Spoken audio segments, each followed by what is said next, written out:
In this video, we will discuss about binary search. Binary search is basically a searching algorithm which is based upon the principle of divide and conquer.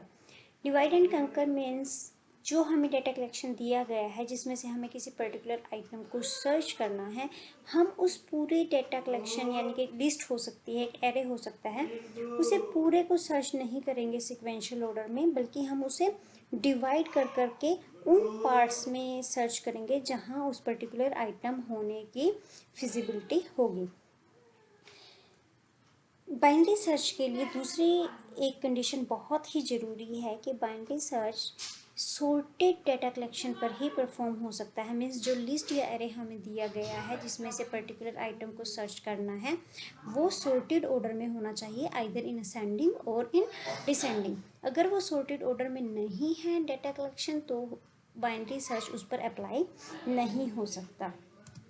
For example, जैसा कि आप diagram में देख रहे हो, हमें एक array दिया गया है। इस एरे में से हमें फाइंड आउट करना है 23। जो आइटम हमें सर्च करनी है दैट इज़ 23। बाइनरी सर्च के स्टेप्स आपको याद रखने होंगे कि कैसे बाइनरी सर्च में सर्चिंग पॉसिबल होती है। सबसे पहला स्टेप कि बाइनरी सर्च में सर्चिंग परफॉर्म करने के लिए आपको एक मिडल वैल्यू फाइंड आउट करनी पड़ती है, और वो मिडल वैल्यू फाइंड आउट करते हैं with the help of beginning index, ending index. इन दोनों को आपस में ऐड करेंगे और डिवाइड करेंगे 2 से। क्या आएगा हमारे पास? 0 + 8 डिवाइड बाई 2 = 4। तो जो वैल्यू आई है वो हमारा मिडल इंडेक्स है। तो 4 क्या है? 4 is the index of middle value. तो इस इंडेक्स पर जो वैल्यू स्टोर है that is our middle value. अब हमें मिडल वैल्यू मिल गई है दैट इज़ 13। कैसे मिली है ये? Index of beginning value plus index of ending value divide by 2। तो जो इंडेक्स वैल्यू मिली वहाँ पर जो वैल्यू स्टोर है that is our middle value. अब इस मिडल वैल्यू को हम कंपेयर करेंगे जिस आइटम से हमें सर्च करना है। तो अगर तो ये वैल्यू स्मॉल है, जिस आइटम से सर्च करना है, तो हम क्या करेंगे? अब 13 जैसे 23 से छोटा है तो हम सर्चिंग अपनी अप्लाई करेंगे राइट पोर्शन में। अगर 13 ऐसी यहाँ पर आइटम होती, सपोज करो हमें 5 सर्च करना होता, अगर ये मिडल वैल्यू आइटम जो सर्च करनी है उससे बड़ी होती तो हम अपनी सर्च परफॉर्म करते लेफ़्ट साइड में, यानी कि राइट पोर्शन को नहीं देखते। इसका मतलब कि इतनी सारी जो आइटम्स हैं उन्हें हम एक्सेस करने से बच गए हैं, इतना टाइम हमारा सेव हो चुका है। अब क्योंकि 23 13 से बड़ा है तो हम सर्चिंग कौन से साइड में परफॉर्म करेंगे? सर्चिंग हम राइट पोर्शन में परफॉर्म करेंगे। इस केस में अब हमें दोबारा से क्या फाइंड आउट करना पड़ेगा? एक नया बिगनिंग फाइंड आउट करना पड़ेगा, एंड वही रहेगा। एंड हमारा यही रहेगा, नया बिगनिंग फाइंड आउट करना पड़ेगा। और नया बिगनिंग कैसे फाइंड आउट करेंगे? ये फाइंड आउट करेंगे मिड प्लस 1 से।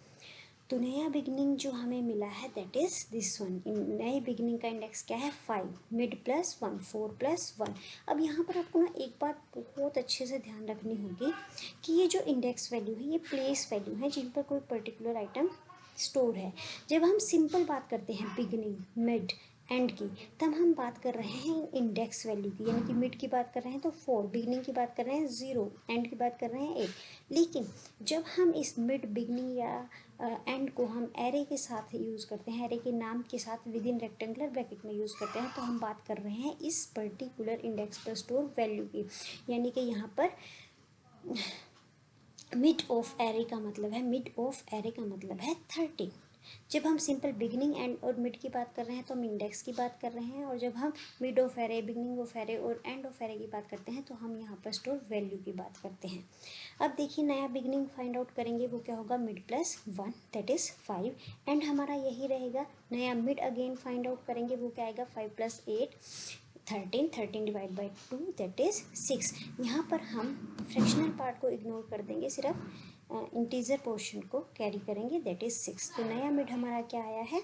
नया मिड हमारा आया है 6, और इस इंडेक्स पर वैल्यू क्या स्टोर है? 20। अगेन यही प्रोसीजर हमारा रिपीट होगा। 20 को हम जो वैल्यू हमें सर्च करनी थी उससे कंपेयर करेंगे। 20 अगेन 23 से स्मॉल है, तो इस केस में अब देखिए 20 फिर 23 से स्मॉल है, तो हम कहाँ पर अपना सर्च परफॉर्म करेंगे? हम लेफ्ट साइड में सर्च परफॉर्म नहीं करेंगे, हम अगेन राइट साइड में सर्च परफॉर्म करेंगे। राइट साइड में जब सर्च परफॉर्म करना है तो अगेन हमें नया बिगनिंग फाइंड आउट करना होगा, that is mid plus 1, value क्या आएगी 7 एंड हमारा वही रहेगा 8।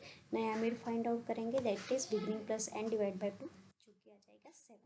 अब देखिए नेक्स्ट स्टेप में क्या होगा, मिड ऑफ एरे क्या आया है हमारा 23।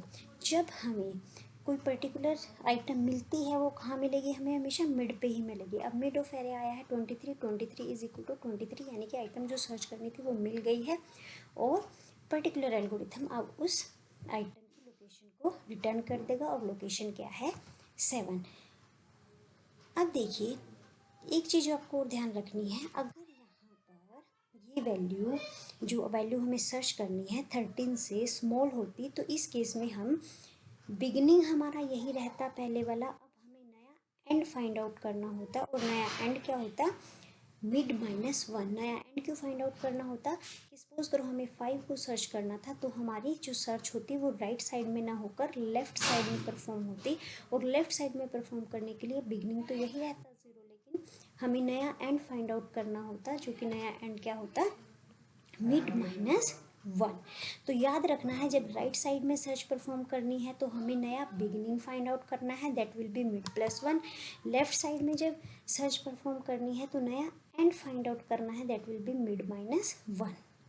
और जब भी हमें कोई पर्टिकुलर वैल्यू मिलेगी वो कहाँ मिलेगी, मिड ऑफ एरे या मिड ऑफ लिस्ट पे मिलेगी और जो वैल्यू सर्च करनी है वो इक्वल होगी किससे, मिड ऑफ एरे से, और इस केस में हम उस मिड की लोकेशन को रिटर्न कर देंगे। तो यही प्रोसीजर तब तक रिपीट होगा जब तक कि हमें पर्टिकुलर आइटम ना मिल जाए। तो हमें मिड फाइंड आउट करना है हमेशा, और मिड फाइंड आउट करने के बाद लिस्ट या एरे दो पार्ट में डिवाइड हो जाएगा, एक लेफ्ट पार्ट एक राइट पार्ट। फिर जो आइटम सर्च करनी है उससे कंपैरिजन बताएगा कि हमें राइट पार्ट में सर्च करना है या लेफ्ट पार्ट में। राइट पार्ट में सर्च करना है तो नया बिगिनिंग फाइंड आउट करना पड़ेगा, that will be mid plus 1। Left part में सर्च करना है तो नया एंड फाइंड आउट करना पड़ेगा, that will be mid minus 1। फिर दोबारा से नया मिड फाइंड आउट करेंगे और ऐसा तब तक होता रहेगा जब तक मिड पर हमें पर्टिकुलर आइटम ना मिल जाए। और अगर इस लिस्ट में वो वैल्यू नहीं होगी, अगर इस एरे में जो आइटम हम सर्च करना चाहते हैं वो वैल्यू नहीं होगी तो हमारी सर्च अनसक्सेसफुल होगी और हमें जो है हमारा मिड जो होगा वो कभी भी आइटम टू बी सर्च्ड के इक्वल नहीं आएगा और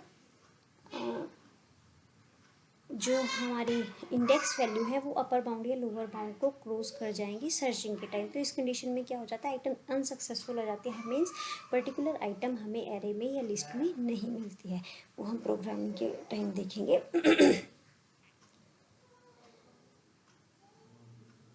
तो उस केस में क्या होता है, अगर वो आइटम नहीं होती तो हमारा ऑटोमेटिकली जब हम ये प्रोसीजर परफॉर्म करेंगे अपर लिमिट या लोअर लिमिट हमारी क्रॉस हो जाती है एरे ऑफ मिड की, तो वो पर्टिकुलर सर्च अनसक्सेसफुल हो जाती है। और अगर आइटम मिल जाती है तो उस आइटम की लोकेशन हमें रिटर्न होती है और वो लोकेशन क्या होती है उस टाइम पे मिड ऑफ एरे होता है वो उस टाइम पे, जो कि आइटम टू बी सर्च्ड के इक्वल होता है, वो लोकेशन रिटर्न होती है और उस टाइम पर सर्च क्या होती है सक्सेसफुल होती है।